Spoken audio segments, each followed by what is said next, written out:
할렐루야. 주 말씀계 아침 묵상입니다. 열왕기상 13장 18절. 그가 그 사람에게 이르되 나도 그대와 같은 선지자라.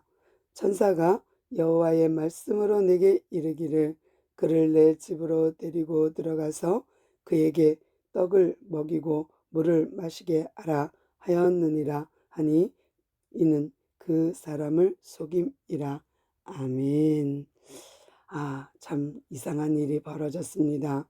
남쪽에서 젊은 선지자가 북에 올라가서 정말 여로보암에게 제단을 섬기고 있는 여로보암에게 정말 경고의 메시지를 하면서 이 제단이 부서질 것을 예언합니다.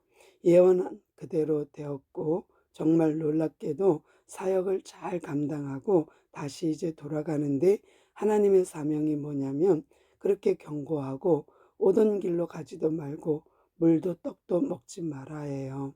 그런데 놀랍게도 북이스라엘에서 활동하던 선지자, 늙은 선지자가 그에게 왔습니다. 그리고 놀랍게 거짓말을 해요. 속이는 거예요. 나도 너와 같은 선지자야. 그런데 천사가 나타나서 너에게 물도 주고 떡도 주라 했다 하는 이 말에 젊은 남쪽 선지자가 속아요. 그리고 그 집에 가서 떡도 물도 마십니다. 그러자 돌변하여서 나이 든 이 늙은 선지자가 너는 하나님의 말씀을 어긴 자다. 그래서 너가 돌아갈 때에 너 죽게 된다 라는 거예요. 이게 말이 됩니까? 늙은 선지자가 같은 선지자라고 속여놓고 그가 물도 먹고 떡도 먹게 하더니 이제 그가 죽을 것을 말합니다. 그리고 정말 그 젊은 선지자가 돌아갈 때에 사자로 인하여서 으르렁하는 사자를 통하여서 그가 죽임을 당합니다. 그리고 그 사자는 그 사람을 먹지도 그 나귀도 먹지도 않고 그 나귀는 도망도 안 가고 주인을 지키고 사자도 그의 곁에 있습니다. 이것을 본 아들들이 이 사람들이 이 이야기를 합니다. 이런 일이 있다고. 그리고 선지자한테 말하니까 선지자가 달려가서 그 시신을 거두어 장례를 치러주는 이야기입니다. 좀 아이러니하고 이해가 안 되죠. 왜 젊은 선지자는 속았지? 같은 선지자니까. 그래도 젊은 선지자가 하나님께 물었어야 돼요.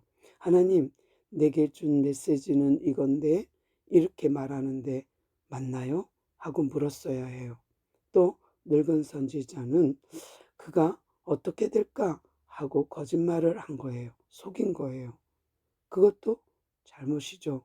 두 선지자 다 실수가 있는 겁니다. 그러나 우리가 이 두 사람의 이야기를 보면서 분명히 알아야 될 것은 선지자라고 해서 다 그 말이 옳은 건 아니에요. 그러니까 먼저 하나님께 구해서 분별해야 합니다. 아니, 누가 이렇게 말했어. 아니, 목사님이 이렇게 말했어. 거기에 너무 매이지 마시고 하나님께 먼저 구하고 하나님의 뜻을 구하여서 본인의 마음에 확신이 있어야 돼요. 그러니까 그 말은 참고로 하고 하나님께 진지하게 기도했더라면 하나님은 말씀하여 주셨을 거예요. 물도 먹지 말고 떡도 먹지 말고 네가 오던 길로 돌아가지도 말고 빨리 돌아가 했을지도 모르겠어요. 배고프니까 빨리 돌아갔으면 얼마나 좋았을까. 그런데 늙은 선지자의 속임에 넘어가서 범합니다. 하나님의 말씀을 범한 거고 사명을 저버린 거예요.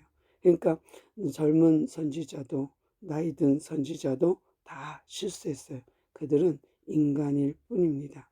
그런데 정말 중요한 것은 하나님의 말씀에 귀를 기울이지 않았다라는 겁니다.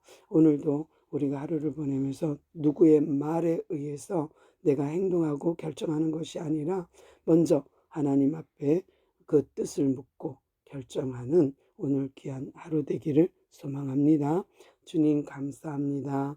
우리가 누구의 말에 의하여 하고 후회하는 것이 아니라 정말 하나님의 말씀에 기계를 줄 아는 우리가 되게 하시고 오늘 하루 되게 하옵소서.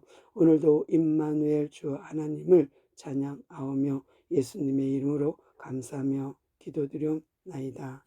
아멘.